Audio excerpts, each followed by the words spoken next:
the Lord has blessed me with so many things. 98, we got married. 99, we bought the house. 2000, my son was born. And I said, Lord, what more could I ask for? I'm so blessed. But then again, trial comes. I went to the washroom and I saw that there's blood in my urine.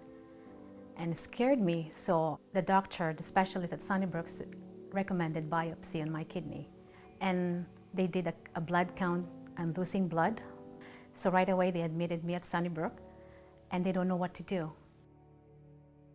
I was kind of scared. It was a life-threatening thing. So they did an ultrasound every hour of the day. And they did some blood count as well. They took blood of me. And somehow it seems like I'm losing blood.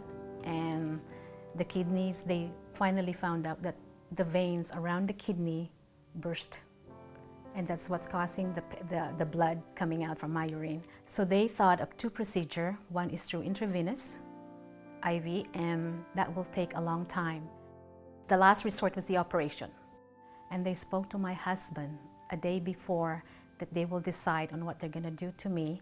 They said, Mr. Limas, I'm sorry to tell you that both procedure, her chances of survival is 40%.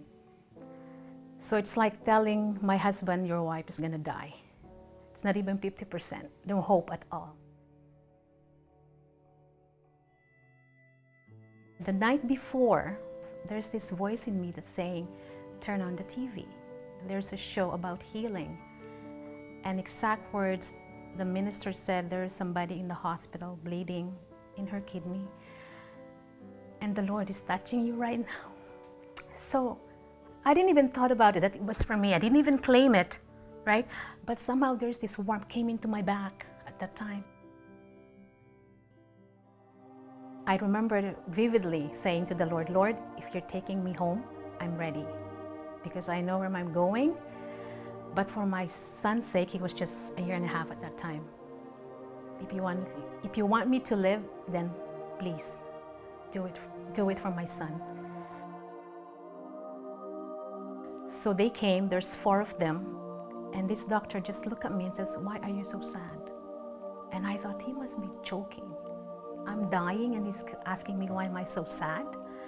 And all of a sudden he said, you should be happy because you're going home tomorrow. And I thought, he said, well, what's he talking about? And then he said, your last ultrasound an hour ago, it seems like the veins started to connect. And he said, I don't know what happened, but they're connecting. But in my heart, I know what happened. It was God.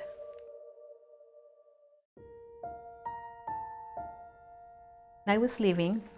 There's this lady who spoke with me, who's my roommate at the hospital, and she said to me that I'm supposed to be the one going home. I've been here for 3 weeks and you've only been here for 4 days. And then before I could answer her, she said, but I know why you're going, because I always hear you and your husband every night praying and crying to the Lord. And I said, Lord, you spoke to this woman, right? And somehow in my heart, the Lord says, that's why I brought you here, to save her. And somehow I just cried and I said, Lord, that is such a very hard way of, winning a soul, right? But God has a way. He has a way. So when I spoke to her and I said, oh, you have heard us praying. So, well, you could do the same, I said. And if you want, before I go, I could pray for you. And I did. And I don't know what happened to her, but I know the Lord does.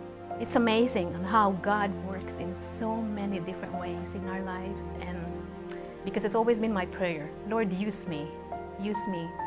And I never thought that the Lord will do it that way, in a very difficult way, challenging way. But God is faithful.